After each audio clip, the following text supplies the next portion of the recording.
নমস্কার, আমি মুকেশ। আবারও একটি নতুন ভিডিওতে আপনাকে স্বাগত। এখানে আমরা দেখছি নিফটি, ব্যাংক নিফটি এবং সেন্সেক্সের 15 মিনিটের টেকনিক্যাল চার্ট। এখানে দেখুন ব্যাংক নিফটি প্রথম 4টি ক্যান্ডেল এখানে নিচে আসার পর এখানে একটি ক্যান্ডেলই এই ডাউন মুভটিকে কভার করে দিয়েছে। আর গতকালকের যে হাই ছিল এই হাইয়ের পাশে গিয়ে এখানে আশা করি ক্যান্ডেলটি ক্লোজিং দেবে। আর আমি গত কয়েকটি লাইভ স্ট্রিমে বলেছিলাম যে নিফটি, ব্যাংক নিফটি এখন আপ ট্রেন্ডে আছে। নিফটি মোটামুটি আমরা আশা করতে পারি 10%, আর ব্যাংক নিফটিও যে লাস্ট সুইং হাইটিকে টাচ করবে সেটি মোটামুটি কনফার্ম, কারণ এখানে নিফটি অলরেডি বক্সের বাইরে চলে গেছে।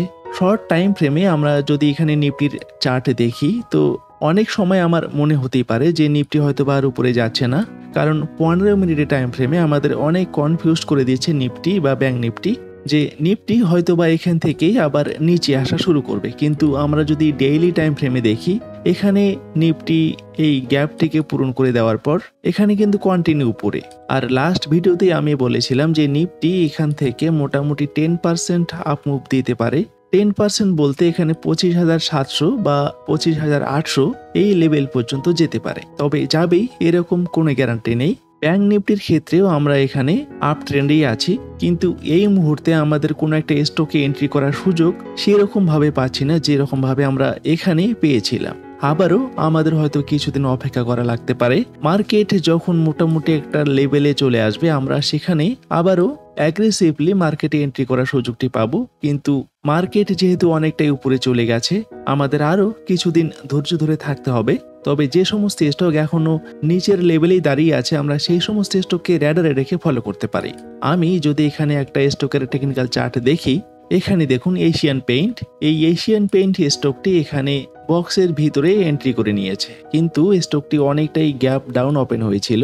এই যে রেঞ্জটি তৈরি করছে এই রেঞ্জ থেকে বেরোলেই এই স্টকের মধ্যে আমরা একটা আপ মুভ দেখতে পারি। তবে স্টকটি যদি এই রেঞ্জের নিচে চলে যায় তো আবারও এখানে একটা ডাউন মুভ আমরা এখানে দেখতে পারি, কারণ স্টকটির আমরা যদি উইকলি টাইম ফ্রেম দেখি, উইকলি টাইম ফ্রেমে দেখলে এখানে দেখুন যে কয়েকটি সাপোর্ট লেভেল ছিল সেই সাপোর্ট লেভেলকে অলরেডি ব্রেক করে দিয়েছে। আর এই সাপোর্ট লেভেলটি এখন হয়ে যাবে রেসিস্ট্যান্ট লেভেল। এই রেসিস্ট্যান্টকে ব্রেক করাটাও খুব একটা সহজ হবে না, তাই স্টকটি থেকে আমরা আশা করতে পারি লাস্ট সুইং হাই পর্যন্ত। তবে লাস্ট সুইং হাই পর্যন্ত যেতে স্টকটির মোটামুটি ভালো সময় লাগতে পারে। এখানে মোটামুটি 38 বা 40% মতো আপ মুভ আমরা পরবর্তীকালে দেখতে পারি।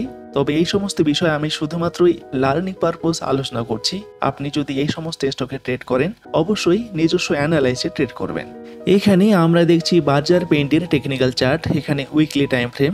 উইকলি টাইম ফ্রেমে আমরা দেখছি এখানে প্রিভিয়াস দুটো লেভেল, যে লেভেল থেকে এখানে আপ মুভ দিয়েছিল কিন্তু এখনো এখানে কোনো ওভারসোল্ড জোন ক্রিয়েট হয়নি। তবে স্টকটি যেভাবে নিচের দিকে আসছে আমরা পরবর্তীকালে হয়তো বা এখানে একটা ওভারসোল্ড জোন দেখতে পারি।